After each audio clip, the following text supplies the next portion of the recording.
प्रत्यावर्ती धारा और दिष्ट धारा। इधर ध्यान दो बोर्ड पे एक बार। जनरेटर जानते हो? जनरेटर, देखो वैज्ञानिक माइकल फैराडे ने एक प्रयोग किया था। किसी भी तार की कुंडली बनाकर इसको जोड़ दिया गैल्वेनोमीटर। गैल्वेनोमीटर एक उपकरण होता है जो किसी भी परिपथ में धारा प्रवाह को बताता है कि धारा बह रही है नहीं बह रही है, मान को नहीं, केवल धारा बह रही है नहीं बह रही है। अगर धारा इसमें बहेगी कुंडली में तो इसमें विक्षेप आएगा सुई में। और चुंबकीय क्षेत्र ले लिया, जैसे कोई भी छड़ चुंबक ले ली, जब चुंबक को इसके पास ले जाया गया तो देखा गया क्या इसमें विक्षेप आ रहा है, और विक्षेप आने का मतलब कुंडली में क्या बह रही है? धारा बह रही है। इसका मतलब चुंबकीय प्रभाव से विद्युत धारा प्रेरित हुई। भाई इसको अपन ने कोई स्रोत से थोड़ी जोड़ा है, कोई सेल से तो जोड़ा ही नहीं, केवल तार ही तो है। तार के सापेक्ष जब चुंबक को गति करा रहे हैं तो तार में विद्युत धारा प्रेरित हो रही है, और ये जो धारा प्रेरित हुई ना, इसी को बोला जाता है प्रेरित धारा। इसी के आधार पे जनरेटर बनाए गए। अब जनरेटर में अपन देखते हैं कुंडली जो होती है, वही तार की जो कुंडली होती है वो चुंबकीय क्षेत्र में गतिशील रहती है। चुंबकीय क्षेत्र के बीच में कुंडली को गति कराया जाता है, उससे धारा प्रेरित होती है। तो जनरेटर अपन क्या बोलते हैं? जो धारा को बनाता है, विद्युत जनित्र जिसको अपन बोलते हैं। अब वो धारा अपन ने कौन कौन सी लिखी? एक तो प्रत्यावर्ती धारा और एक कौन सी लिखी? दिष्ट धारा। अगर धारा का मान और दिशा लगातार परिवर्तित हो रहा है एकांतरित रूप से, तब तो कौन सी बोलेंगे? प्रत्यावर्ती। और अगर धारा का मान, धारा की जो दिशा है ना, वो एक समान बनी रहती है, तो वो कौन सी है? दिष्ट। अब एक चीज और समझो, जो कुंडली में धारा बनती है ना चुंबकीय क्षेत्र में, वो हमेशा प्रत्यावर्ती ही बनती है, क्योंकि जब भी कुंडली चुंबकीय क्षेत्र में गति करेगी तो उसकी लंबवत और समानांतर स्थितियां आती हैं घूमते हुए। जैसे एक कॉपी दो मेरे को, ये कॉपी है, ये कुंडली है, साफ टाइप पर लपटी हुई है, और दोनों तरफ मैंने हाथ लगा लिए, हो गए चुंबकीय क्षेत्र। जब ये पूरा राउंड करेगी 360 डिग्री, तो जैसे ये स्थिति हुई तो लंबवत हो गई कि नहीं होगी दोनों क्षेत्र से? दोनों तरफ जो चुंबकीय क्षेत्र है उससे क्या हो गया? लंबवत। अब कौन सी स्थिति हो गई? समांतर। फिर वापस और फिर वापस। तो हर आधे गुणन के बाद में चुंबकीय क्षेत्र में परिवर्तन आएगा, चुंबकीय बल रेखाएं जो गुजरेंगी उसमें मान में परिवर्तन आएगा। तो कुंडली में धारा तो हमेशा प्रत्यावर्ती बनती है, कभी भी दिश धारा उत्पन्न नहीं की जाती है। धारा हमेशा कौन सी उत्पन्न होती है? प्रत्यावर्ती। लेकिन उस धारा की दिशा को कम्यूटेटर की सहायता से हम एक बना लेते हैं। तो कम्यूटेटर की सहायता से धारा की दिशा को एक ही रखा जाता है, तब नाम क्या दिया जाता है उसको? दिष्ट धारा। तो धारा हमेशा उत्पन्न कौन सी होती है? वास्तव में प्रत्यावर्ती उत्पन्न होती है, उसको दिष्ट धारा अपन बनाते हैं। तो एक तरफ तो लिखो आप प्रत्यावर्ती धारा और एक तरफ लिखो दिष्ट धारा।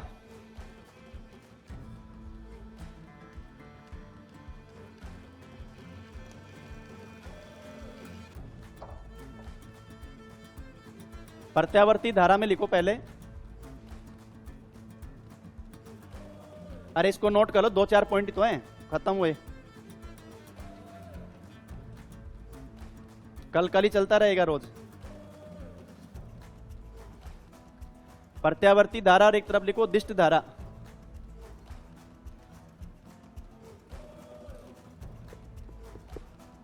प्रत्यावर्ती में लिखो धारा की दिशा व मान, धारा की दिशा व मान एकांतरित रूप से, धारा की दिशा व मान एकांतरित रूप से कम व अधिक, एकांतरित रूप से कम व अधिक होता है, कम व अधिक होता है, कम व अधिक होता है। दिष्ट धारा में लिखो धारा की दिशा, धारा की दिशा एक समान बनी रहती है, धारा की दिशा एक समान बनी रहती है।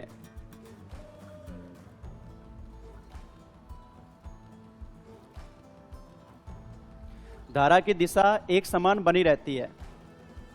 दूसरा पॉइंट प्रत्यावर्ती की तरफ लिखना, वोल्टता। प्रत्यावर्ती धारा की जो वोल्टता होती है वो होती है भाई 220 वोल्ट। प्रत्यावर्ती धारा की वोल्टता कितनी है अभी? 220 वोल्ट। और फिर इसी के नीचे लिख दो इसकी आवर्ती, फ्रीक्वेंसी 50 हर्ट्ज। HZ होता है हर्ट्ज, आवर्ती का मात्रक हर्ट्ज।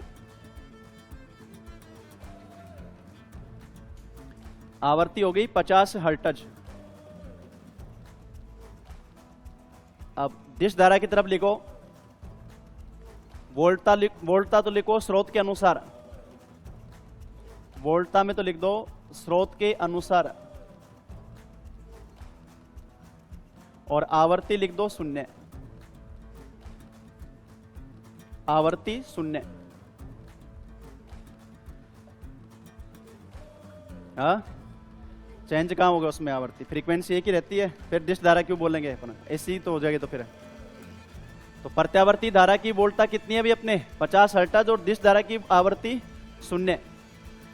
अगला लिखो, प्रत्यावर्ती धारा में स्रोत, प्रत्यावर्ती धारा का स्रोत जो अपन बोलते हैं एसी जनरेटर, एसी जनरेटर स्रोत में, या डायनेमो जो बोलते हैं, एसी जनरेटर या डायनेमो,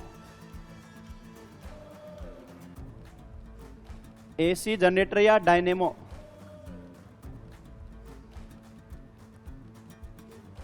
और डिस्ट धारा में लिखो DC generator, DC generator, DC generator. Inverter धारा बनाता नहीं है, वो धारा को परिवर्तित करता है। क्या लिखा आपने? DC generator. उसके आगे लिख दो बैटरी या सेल जो बोलते हैं अपन। ध्यान रखना, बैटरी सेल जो है ना, वो कौन सी धारा के स्रोत होते हैं? डीसी के। अरे इन्वर्टर ये नहीं है, रुक जाओ। इन्वर्टर तो धारा उत्पन्न थोड़ी करता है, हम धारा उत्पन्न करने के स्रोत लिख रहे हैं कि इनकी स्रोत कौन है।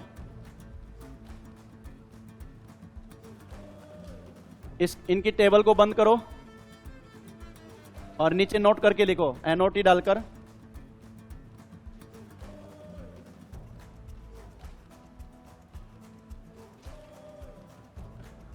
नोट करके लिखो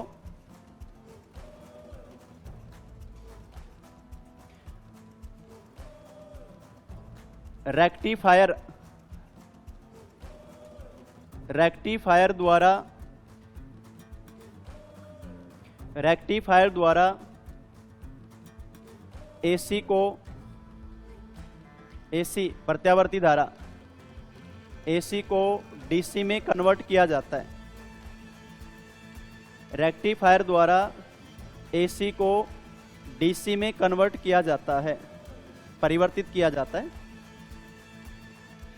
अभी तो पढ़ाई थी एसी और डीसी दोनों लिखाई, प्रत्यावर्ती धारा, डिस्ट धारा, वही तो है दोनों अभी जो लिखाई टेबल में। अल्टरनेट करंट और डायरेक्ट करंट, अल्टरनेट करंट और डायरेक्ट करंट लिख लिया इसको। रेक्टिफायर क्या करता है भाई? एसी को डीसी में कन्वर्ट करता है। फिर उसके नीचे लिखो इन्वर्टर, इन्वर्टर, इसी नोट में अगला पॉइंट लिख दो, इन्वर्टर,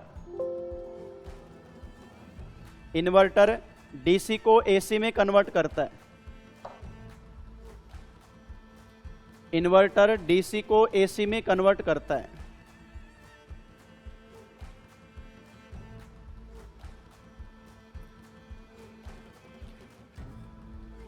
अब जो अपन घर पे यूज करते हैं ना इन्वर्टर, उसमें दोनों चीज होती है। ये पहले अपन एसी को किस में कन्वर्ट कर रहे हैं? डीसी में स्टोर करने, फिर उसको वापस यूज करते हैं, तब एसी में कन्वर्ट किया जाता है। नोट कर लिया?